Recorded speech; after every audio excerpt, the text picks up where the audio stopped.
श्री ओम करणी, श्री ओम करणी, श्री ओम करणी, श्री ओम करणी। नमस्कार।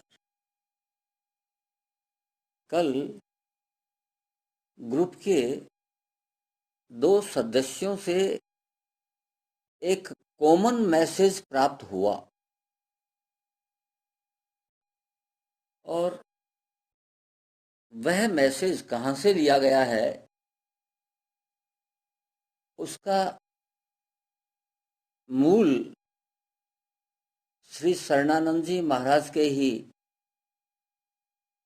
हृदय के उद्गारों में है। सदस्यों को कहाँ से मिला ये तो वो जाने, लेकिन शरणानंद जी महाराज की जिस पुस्तक से पिछले दिनों में कुछ बिंदु आप तक आए हैं, उनमें एक बिंदु वो भी है। वो बिंदु क्या है सुनाता हूं आपको। इच्छाएं रहते हुए प्राण चले जाएं तो मृत्यु हो गई, फिर जन्म लेना पड़ेगा, और प्राण रहते इच्छाएं चली जाएं तो मुक्ति हो गई। यह बिंदु है। तो ये बिंदु क्या कहता है कि आपकी मुक्ति का संबंध इच्छाओं से बहुत है। देखिए, सेठ जी श्री जयदयाल जी गोविंद का क्या कह रहे हैं कि आप दृढ़ निश्चय कर लीजिए कि यह आपका अंतिम जन्म है, तो मुक्ति हो जाएगी, फिर जन्म नहीं होगा। तो निश्चय के पहले इच्छा ही तो होगी ना। इच्छा होगी तो निश्चय हो जाएगा। और भगवान ने खुद ने श्रीमद् भगवत गीता में कहा ही है, 12वें अध्याय का 14वां श्लोक, संतुष्ट है सततम योगी यथात्मा दृढ़ निश्चय।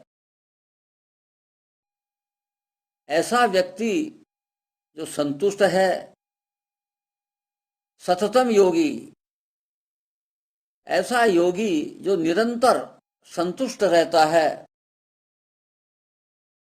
दृढ़ निश्चय वाला है। मैं अर्पित मनोबुद्धियो मत भक्त समय प्रिय, और मन और बुद्धि को मेरे में अर्पित कर दिया है, वो मेरे को बहुत प्यारा है।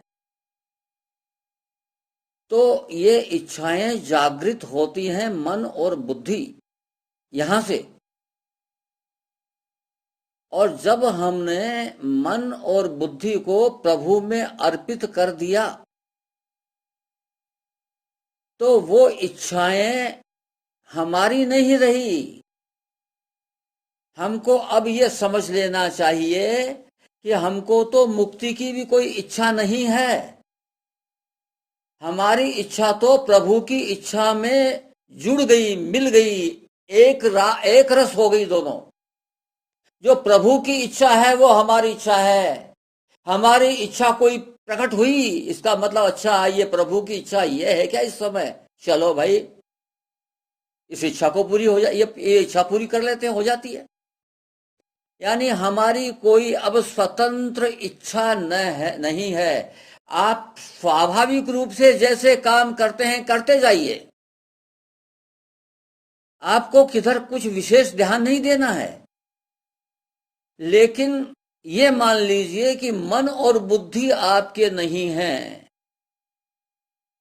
गीता के 8वें अध्याय के 7वें श्लोक में भी प्रभु ने यह बात कही है, मैं अर्पित मनोबुद्धिर्मा में वैशस्य संशयम। 8वें अध्याय का 7वां श्लोक, ऊपर वाली लाइन आपको याद होगी, तस्मात् सर्वेषु कालेषु माम निस्मर युद्ध से। पहले आपको बताया गया था कि युद्ध भी कर और मेरे को भी स्मरण कर। उसके बाद में आगामी किसी प्रवचन में सुधार हुआ, जब कुछ और मैटर मिल गया तो कि युद्ध में मेरे को देख, प्रपंच में मेरे को देख, प्रपंच भी कर और मेरे को भी याद कर। ऐसा नहीं, क्योंकि प्रपंच के साथ में उनका याद आना आसान नहीं है, तो प्रपंच में मेरे को देख, तो भजन हो गया, भक्ति हो गई। क्योंकि अगली लाइन कहते हैं, माँ में मैं अर्पित मन बुद्धि रियो माँ में वैशेष संशयम। मन और बुद्धि को मेरे में अर्पित कर दे।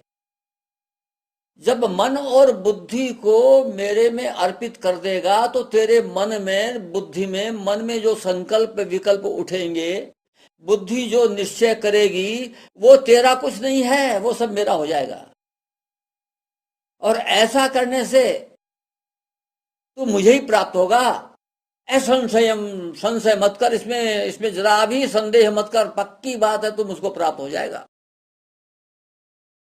तो अब आप ये समझ लीजिए कि हम इस स्थिति में हैं। हमको कोई प्रयास नहीं करना है, केवल ज्ञान प्राप्त करना है, समझना है, बात समझ में आ जाए, बस इतनी सी है। क्या कि मन और बुद्धि आपका नहीं है, हमारा नहीं है।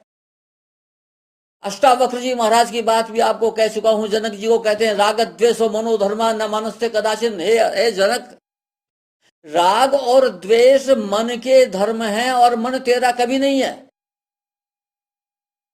तो ये मन और बुद्धि जब हमारा नहीं है, मन और बुद्धि प्रभु को अर्पित करने के लिए प्रभु खुद कह रहे हैं, यानी अर्पित का मतलब प्रभु कह रहे हैं कि तू ये मान ले भैया, पक्का विश्वास कर ले कि तेरा मन और तेरी बुद्धि तेरा नहीं है, वो मेरा है। ये प्रभु कह रहे हैं। तो हम इसको, बोझ को ढोए रखने से क्या फायदा भाई। इस मन और बुद्धि को अपनी समझोगे तो इच्छाएं आपकी हो जाएंगी, और इच्छाओं को कंट्रोल करना आसान नहीं है। जब इच्छा आपने अपनी मान ली तो इच्छाओं को कंट्रोल करना आसान नहीं है भाई। क्योंकि इच्छाएं एक तो संचयी होती हैं, एक खत्म हुई तो वो मरने के पहले दूसरी को पैदा कर जाएगी। और दूसरी इच्छाएं अनलिमिटेड हैं, असीमित हैं। एक के बाद में कई इच्छा पैदा हो जाएंगी, उनके बाद में और कई पैदा हो जाएंगी। इसलिए इच्छाओं को अपनी मत मानो, यानी मन और बुद्धि को अपनी मत मानो। मन और बुद्धि को जब तक आप अपनी मानेंगे तब तक आप इच्छाओं को भी अपनी मानेंगे, और इच्छाओं को अपनी मानेंगे तो इच्छा पर निर्भर हो गए आपकी मोक्ष होगी कि नहीं होगी, ये तो इच्छा पर निर्भर हो गई।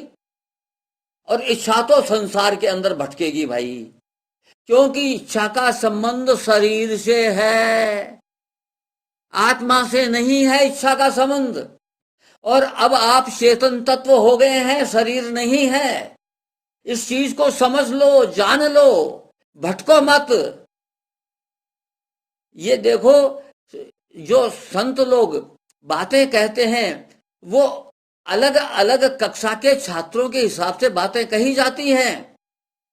ये शरणानंद जी महाराज ने जो इच्छाओं पर बात कही है, ये कोई मैट्रिक, सेकेंडरी, हायर सेकेंडरी तक की बात थी। उस प्रकार के छात्रों के लिए बात थी कि अभी वो वहीं पर चल रहे हैं। तो कहते हैं भाई जीभ को कंट्रोल करो, परनिंदा से बचो।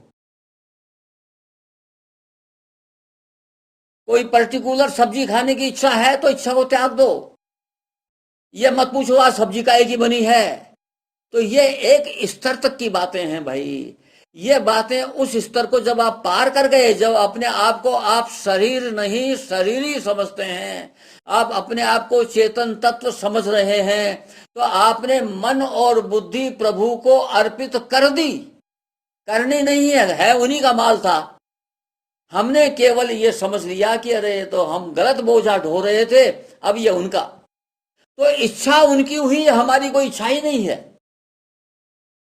हम जा भी रहे हैं, शादी में भी जा रहे हैं, सारे काम कर रहे हैं इस शरीर से। तो ये शरीर सारा काम कर रहा है, लेकिन उसमें हमारा कोई लेना देना नहीं। जो काम सामने आ रहा है, ये प्रारब्धवश अपने आप उन कामों को ढो रहा है।